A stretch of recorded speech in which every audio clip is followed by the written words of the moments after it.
ఏమండోయ్ అందరికీ హాయ్ అండి. ఈరోజు మన ఛానల్ కోసం నేను రాసిన కథ ప్రేమ పగ. ఈ కథలోని ముందర భాగాలు చూడని వాళ్ళ కోసం కామెంట్స్లో లింక్స్ ఇచ్చానబ్బా.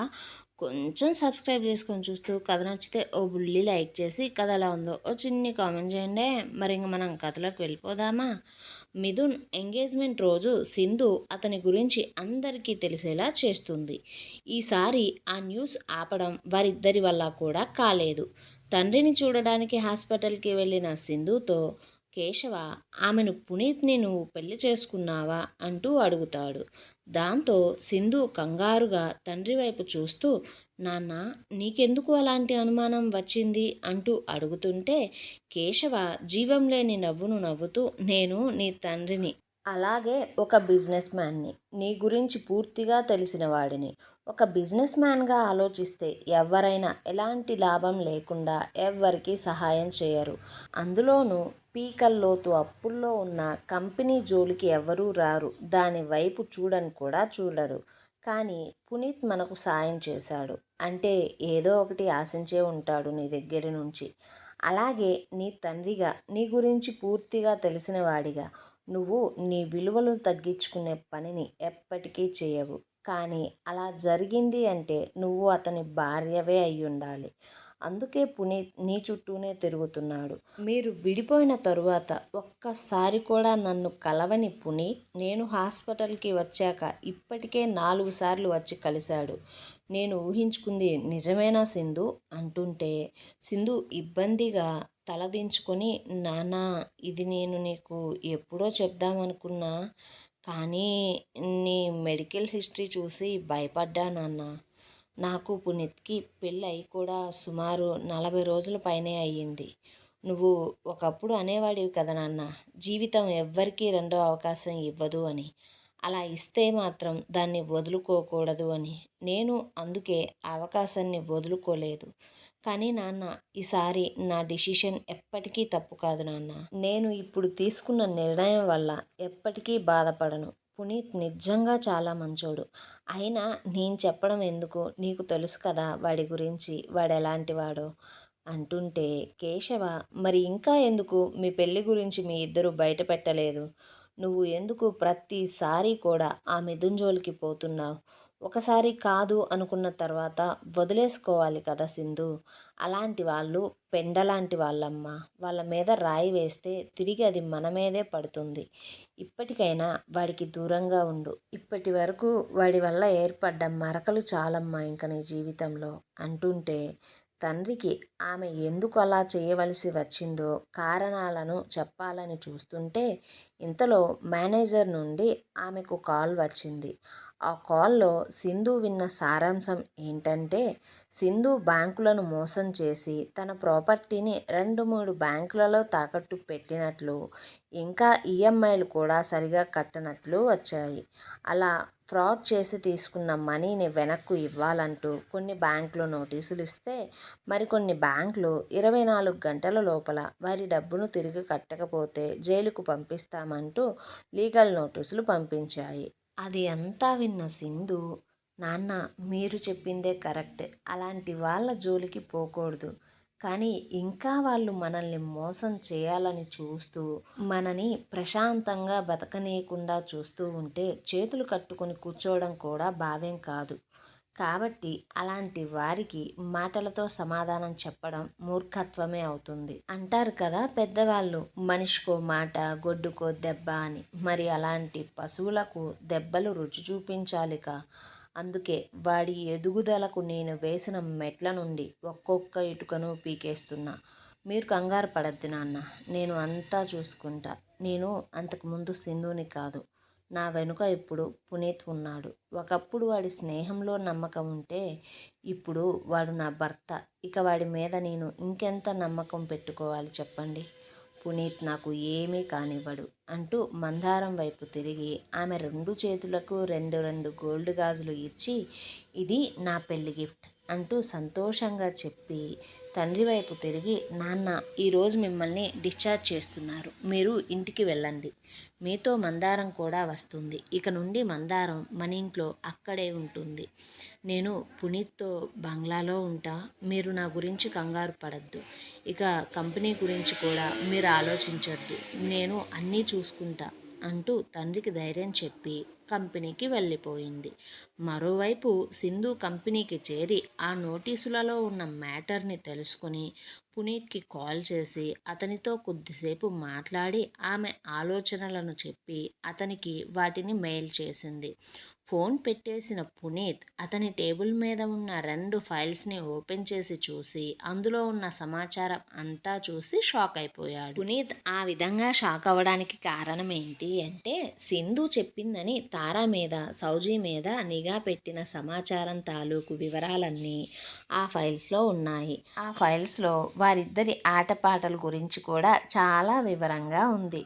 దాంతో పునీత్ పెదవులు విచ్చుకున్నాయి. వాటిని చూస్తూ మిథున్ ముఖాన్ని తలుచుకుంటుంటే పునీత్కి పొట్ట చెక్కలయ్యేంత నవ్వు వస్తుంది.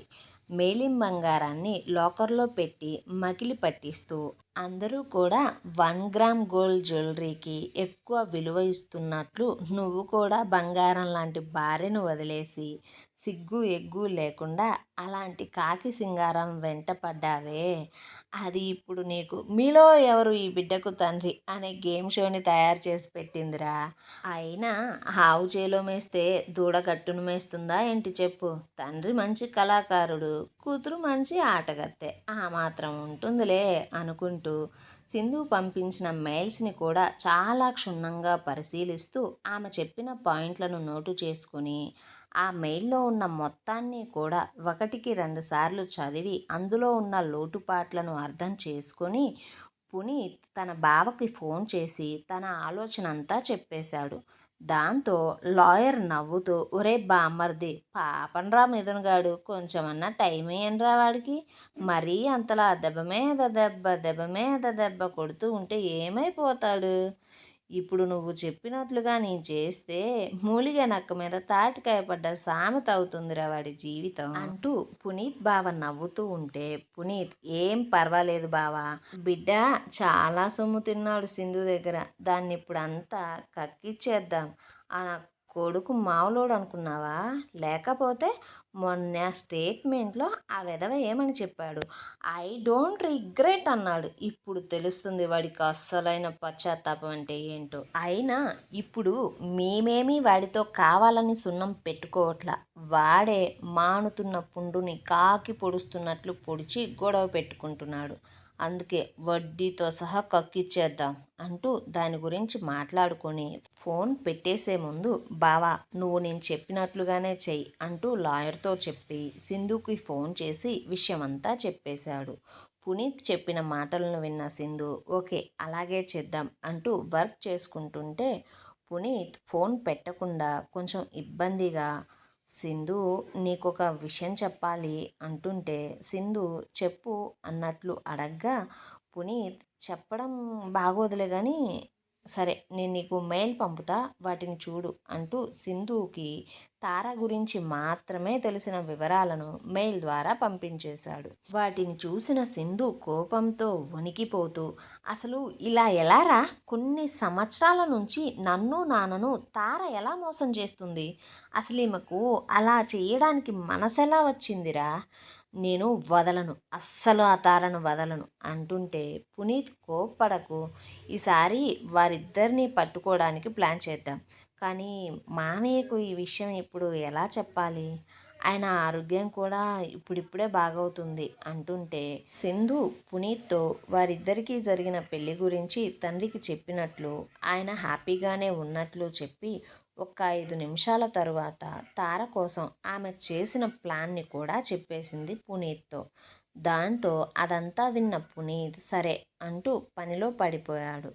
పునీత్ బావ పునీత్ చెప్పినట్లుగానే అన్నిటినీ రెడీ చేసి సింధు తరపున బ్యాంకులకు కోర్టు నోటీసులను పంపించాడు. దాంతో బ్యాంక్ మేనేజర్లకు ఆ విషయం సరిగా అర్థం కాక మళ్ళీ తిరిగి లాయర్ని కాంటాక్ట్ అయ్యారు. కేశవ హాస్పిటల్ నుంచి ఇంటికి వచ్చాడు. మరోవైపు పవన్ సింధు మీద నిఘా పెట్టాడు. ఆమె ప్రతి కదలికను గమనిస్తూ ఉన్నాడు. అలాగే కూతురు పెళ్ళికి కూడా ముహూర్తం పెట్టించి సౌజీని పిలిచి, సౌజీ నీకు రేపు పెళ్ళి ఇంట్లోనే, కేవలం మనవారి మధ్య జరుగుతుంది. మీ పెళ్ళి అయిన మరుసటి రోజు బంధువులందరి మధ్య గ్రాండ్గా రిసెప్షన్ను ఏర్పాటు చేస్తా అంటుంటే, సౌజీ తన పెళ్లి మీద పెట్టుకున్న ఆశలన్నిటినీ తలుచుకుంటూ, నాన్న పెళ్ళిని ఎందుకు ఇంత సింపుల్గా చేస్తున్నావు? నేను నీకు ఒక్కగానొక్క కూతుర్ని, నాకంటూ చాలా ఇష్టాలు ఉంటాయి కదా నాన్న అంటుంటే, పవన్ కొంచెం విసుగ్గా, చూడు సౌజీ, నీకు సంబంధించిన ప్రతి హ్యాపీనెస్ని ఆ సింధు పని కట్టుకొని వచ్చి మరీ చెడగొడుతూ, మిథున్ని భయపెట్టో బెదిరించో ఎలా అయినా సరే మళ్ళీ ఆమె పొందడానికి చూస్తూనే ఇలాంటి పనులన్నిటినీ చేస్తుంది. అలాగే ఇలా నిన్ను నలుగురిలో తక్కువ చేసి చూపిస్తూ, నీ తప్పులను ఎత్తి చూపిస్తూ, ఆమె గొప్పది అంటూ ప్రపంచానికి తెలిసేలా చేసుకుంటుంది. మిథున్కి నీకన్నా తనే బెస్ట్ ఆప్షన్ అనేలా ఆలోచించేలా చేస్తుంది. నేను ఆ పిల్ల పిచ్చుక ఆశలన్నీ నెరవేరనివ్వను. అందుకే పెళ్ళిని ఎవ్వరికీ తెలియకుండా చాలా సింపుల్గా మన ఇంట్లోనే చేస్తున్నా. ఆ తరువాత రిసెప్షన్ని మాత్రం గ్రాండ్గానే ఏర్పాటు చేస్తా. అప్పుడు అది ఇంకా మిథున్ని పొందలేను అని తెలుసుకొని తలుచుకొని ఏడుస్తుంది. దాని మీద నీదే పైచేయి అవుతుంది. నీ జీవితంలో ఇక నీ ముందుకు అది రాదు. దాని మొహాన్ని కూడా చూపించలేదు. మిథున్ మీద అది పెట్టుకున్న ఆశలన్నిటినీ కూడా వదిలేసుకుంటుంది. ఈ దెబ్బతో దాని మీద గెలుపు నీదే అవుతుంది అంటూ మరుసటి రోజు పెళ్లి ఏర్పాట్లను ఎలాంటి హంగు ఆర్భాటాలు లేకుండా చేస్తున్నాడు. కేశవ గడిచిన 5 సంవత్సరాలలో అంత సంతోషంగా ఉండడం తార ఎప్పుడూ చూడలేదు. హాస్పిటల్ నుంచి వచ్చిన కాంచి కేశవ ముఖం వెలిగిపోతుంది. పైగా అసలు వస్తున్నట్లు కూడా చెప్పకుండానే ఇంటికి వచ్చేశారు. దాంతో తారకు మనసులో ఎన్నో అనుమానాలు ఉన్నా ఆ అనుమానాలను, కంగారును బయటపడనివ్వకుండా కేశవతో మంచిగా నడుచుకుంటూ, కేశవ ఎందుకు ఇంత సంతోషంగా ఉన్నావు అంటుంటే, కేశవ్ కూడా సంతోషంగా, ఇక నాకు ఎలాంటి దిగులు లేదు తారా, నా కూతురు జీవితంలో చీకటి ఎక్కువసేపు ఉండకుండా వెలుగులు వచ్చాయి. నాకు ఇక తన గురించి అస్సలు దిగులు లేదు. సింధు జీవితం మొత్తం సంతోషంగా ఉంటుంది అనే నమ్మకం నాకుంది ఇప్పుడు అంటుంటే, తార అసలు విషయం ఏంటి అంటూ తెలివిగా తెలుసుకోవడానికి చూస్తూ, సింధు జీవితంలోకి వచ్చిన వెలుగులేంటో నాకు చెబితే నేను సంతోషపడతాగా, నాకు చెప్పచ్చు కదా కేశవ అంటూ గోముగా అడిగేసరికే కేశవ తారను పక్కన కూర్చోబెట్టుకొని విషయం చెప్పడం కోసం చూస్తున్నాడు. ఏమండోయ్ పునీత్, సౌజీ తార ఇద్దరి గురించి తెలుసుకుని కేవలం తార గురించి మాత్రమే సింధుకి ఎందుకు చెప్పాడు? మిథున్ పెళ్ళి నిజంగా సౌజీతో జరుగుతుందా, లేక సింధు మళ్ళా ఏదో ఒకటి చేసి ఆ పెళ్లిని ఆపుతుందా? నిజంగా సౌజీ కడుపులో పెరుగుతున్న బిడ్డకు మిథునే తండ్రా? సింధు మీద నిఘా పెట్టిన పవన్కి సింధు పెళ్లి గురించి తెలుస్తుందా? తెలిస్తే ఏం చేస్తాడు? కేశవ తారకు సింధు పెళ్లి రహస్యాన్ని చెబుతాడా? ఇలాంటి ప్రశ్నలన్నిటికీ సమాధానం కావాలంటే మన ఛానల్ని సబ్స్క్రైబ్ చేసి ఈ వీడియోని లైక్ చేసి ఓ చిన్న కామెంట్ రాయండి. కథ ఎలా ఉందో.